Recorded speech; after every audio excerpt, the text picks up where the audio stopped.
सुप्रभात विद्यार्थियों, मैं अमित कुमार सिंगल टीजीटी हिंदी केंद्रीय विद्यालय दिरांग। विद्यार्थियों, आज हम शब्द विचार के बारे में पढ़ेंगे। इससे पहले वाले वीडियो में हमने वर्ण विचार पढ़ा था और अब हम वर्णों के आगे शब्द विचार हैं कि शब्दों के भेद कितने होते हैं, उत्पत्ति के आधार पर कितने भेद होते हैं, रचना या बनावट के आधार पर कितने भेद होते हैं, प्रयोग के आधार पे शब्द के कितने भेद होते हैं, अर्थ के आधार पे शब्द के कितने भेद होते हैं। तो आज हम उत्पत्ति के आधार पे शब्दों के भेद पढ़ेंगे। तो सबसे पहले हम ये देखेंगे कि शब्द विचार हैं क्या, शब्द किसे कहते हैं, और उसके बाद में हम ये पढ़ेंगे।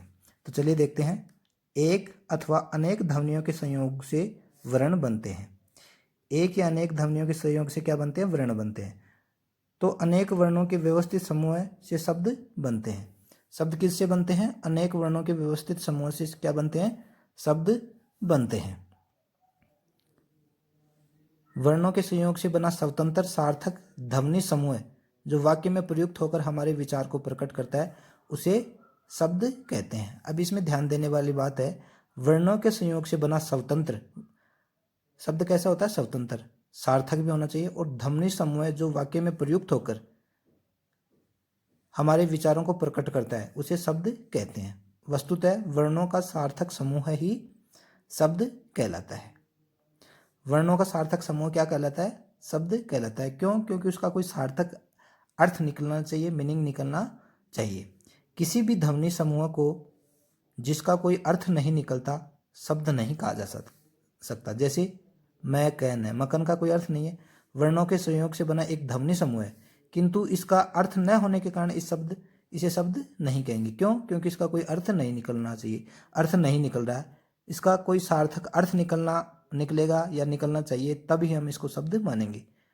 इन्हीं वर्णों का यदि हम क्रम बदल दें, इसका हम क्रम बदल दें, तो क्रम बदल दिया जाए तो इससे किसी निश्चित अर्थ की अभिव्यक्ति होने लगे तो उसे शब्द कहेंगे। जैसे नमक, जैसे न को पहले ले आए, मैं को बीच में ले आए, कै को अंत में ले आए, तो क्या हो गया? नमक। अब नमक शब्द हमें समझ में आ गया, हम खाते हैं नमक को, तो नमक का अर्थ सुनते हैं हमारे समझ में आएगा, सार्थक शब्द है, तो ये शब्द हो गया। जबकि ये मकन शब्द नहीं है। क्यों? क्योंकि इसका सार्थक अर्थ नहीं निकल रहा है।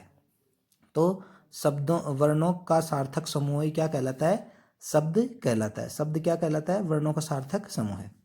एक या अधिक वर्णों के मेल से ध्वनि समूह है जिसका कोई निश्चित अर्थ हो, शब्द कहलाता है। एक या अधिक वर्णों के मेल से ध्वनि समूह जिसका कोई अर्थ हो, शब्द कहलाता है। शब्द को निम्नलिखित आधारों पर 4 भागों में बांटा गया है। अब शब्दों को कितने भागों में बांटा गया है? 4 भागों में बांटा गया है। कौन कौन से? उत्पत्ति के आधार पर शब्द भेद, रचना या बनावट के आधार पर शब्द भेद, और प्रयोग के आधार पर शब्द भेद। चौथा है अर्थ के आधार पर शब्द भेद। तो आज हम पहले उत्पत्ति के आधार पर शब्द भेद पढ़ेंगे। तो चलिए देखते हैं उत्पत्ति के आधार पर। उत्पत्ति के आधार पर शब्दों के 4 भेद हैं। कौन कौन से हैं? तत्सम, तद्भव, देशज और विदेशज। तो तत्सम शब्द कौन से होते हैं? जो संस्कृत शब्द मूल रूप में हिंदी में प्रयुक्त होते हैं वे तत्सम शब्द कहलाते हैं। जैसे वायु, अग्नि, आम्र, मातृ।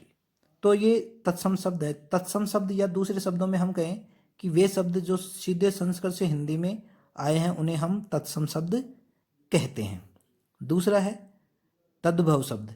हिंदी में जो शब्द संस्कृत शब्दों से विकृत होकर कुछ परिवर्तन के साथ बने हैं वे तद्भव शब्द कहलाते हैं। जैसे आम्र, ये तत्सम शब्द है, तो इसका बिगड़ा हुआ रूप क्या है? आम। अग्नि का आग, क्षेत्र का खेत, दंत का दांत। तो तत्सम शब्दों का बिगड़ा हुआ रूप यानी विकृत रूप है, वो क्या कहलाता है? तद्भव शब्द कहलाता है। तद्भव शब्द में क्या है? इनमें ग्रामीण पुट होता है। ग्रामीण भाषा का, आंचलिक भाषा का, लोकल भाषा का इसमें ज़्यादा प्रयोग होता है। अब देखिए तीसरा रूप, तत्सम तद्भव देखा हमने। तीसरा है देशज। जो शब्द परंपरा से जनजीवन की साधारण बोलचाल की भाषा में प्रचलित होते हैं और क्षेत्रीय प्रभाव के कारण हिंदी में आ गए हैं, उन्हें देशज शब्द कहते हैं। देशज, देश में जन्म लेने वाले शब्द। देश में जन्म लेने वाले शब्द। जो शब्द परंपरा से जनजीवन की साधारण बोलचाल की भाषा में प्रचलित होते हैं और क्षेत्रीय प्रभाव के कारण हिंदी में आ गए हैं, उन्हें देशज शब्द कहते हैं। जैसे गड़बड़, इसका निश्चित कोई अर्थ नहीं है लेकिन गड़बड़ शब्द हम प्रयोग करते हैं। लथपथ, थैला, खटखटाना, जूता, झाड़ू, रोटी, खिड़की, पगड़ी, झुग्गी, म्याऊं, भौंभो आदि। ये क्या है? देश शब्द है। देश में इनका जन्म हुआ है और कहीं से नहीं आए, ये संस्कृत से नहीं आए हैं। अब विदेशज शब्द, जो विदेशी शब्द हैं उन्हें विदेशज शब्द कहते हैं।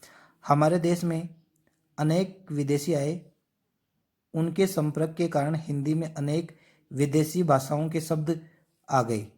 हमारे देश में क्या है? अनेक विदेशी शब्द, विदेशी आए, उनके संपर्क के कारण हिंदी में अनेक विदेशी भाषाओं के शब्द आ गए और वे सभी अपने मूल रूप में ही हिंदी में प्रयुक्त होते हैं। ऐसे शब्दों को विदेशज शब्द कहते हैं, जैसे पेंसिल, कानून, आलू, शर्म, तूफान, डेल्टा, कैंची, लाश, कूपन, कॉफी आदि।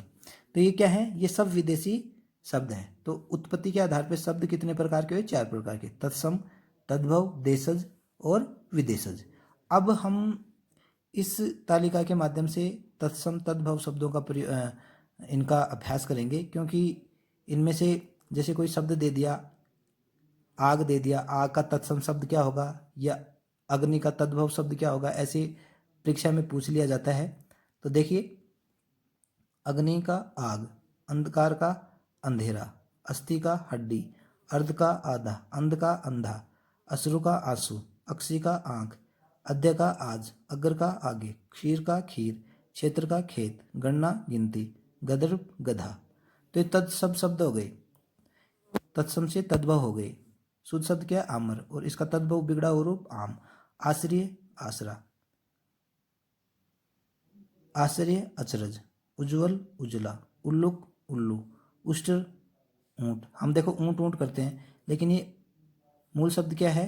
संस्कृत भाषा से है, उष्ट्र है, और उसका उष्ट्र न बोल के हम ऊंट ऊंट बोलने लगे। ओष्ठ, ओठ, उच्च, ऊंचा, अट्टालिका, अटारी, घोटक, घोड़ा।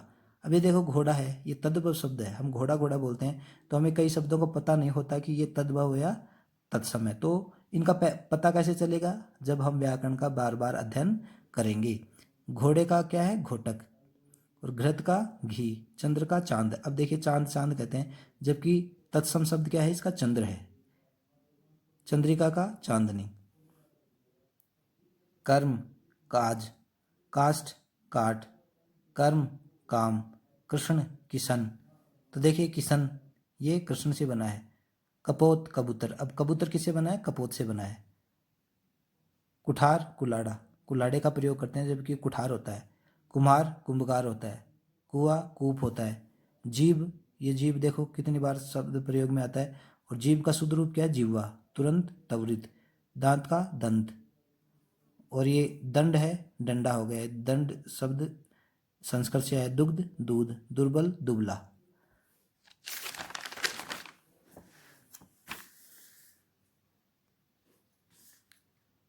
ग्राम, गांव, गृह, घर, ग्राहक, गाहक, ग्रंथि, गांठ, नासिका, नाक, निद्रा, नींद, नृत्य, नाच। तो ये क्या है? तत्सम शब्द है, शुद्ध शब्द है। ये इन तत्सम शब्दों के बिगड़े हुए रूप है।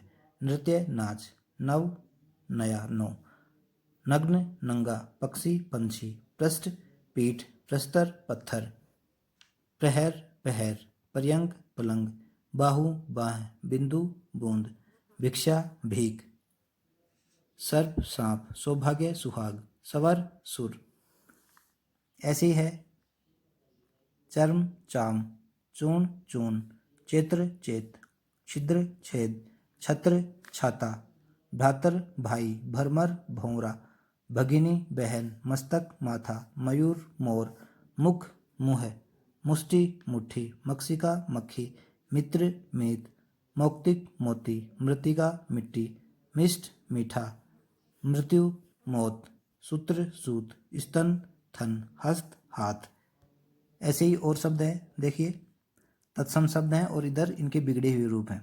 दधी, दही, धूम्र, धुआं, धैर्य, धीरज, योगी, जोगी, रत्न, रतन, रात्रि, रात, लज्जा, लाज, लक्ष्य, लाख, वधु, बहू, वानर, बंदर, वाष्प, भाप, वार्ता, बात, विवाह, ब्याह, शर्करा, शक्कर, ससुर, ससुर, सत्य, सच, सप्त, सात, स्नेह, नेह, हाथी, हाथी, कृण, कान, कूप, कुआ, कुठार, कुलाड़ा।